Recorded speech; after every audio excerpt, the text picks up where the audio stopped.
Au terme de 4 heures de discussion ce matin, les représentants du personnel de Fédéral Mogul ne sont pas beaucoup plus avancés qu'à leur entrée en réunion. Le DRH Europe et la direction Fédérale France, venus d'Orléans, n'ont rien lâché.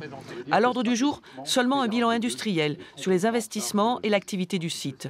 Des travaux d'approche, en quelque sorte. Pour les élus et délégués syndicaux, la direction générale fait payer au site ses propres erreurs de stratégie. La seule prérogative qui nous est imposée par les constructeurs, c'est la baisse de prix. On peut très bien garder les mêmes marges en augmentant les volumes. Les constructeurs ont décidé la marche plutôt inverse, c'est-à-dire qu'on diminue les volumes en augmentant les marges. Et en ne faisant ça, ils ne demandent qu'une chose, c'est que de délocaliser. Les représentants du personnel ont donc proposé des solutions, des alternatives permettant au site de tourner à pleine production. Comme la fabrication à destination de l'Iran, pour lequel l'embargo a été levé, celle de pistons pour moteurs à essence. De surcroît, en 2013, l'établissement de Chasseneuil n'a pas perdu d'argent. La direction semble ne pas entendre ces arguments.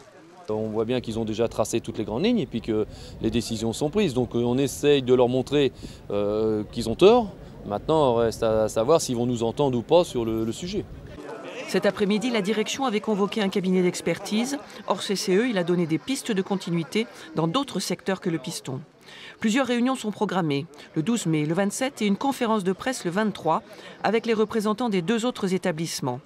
Une journée nationale métallurgie est aussi prévue le 15 mai prochain et dans la Vienne, un grand rassemblement devant l'entreprise.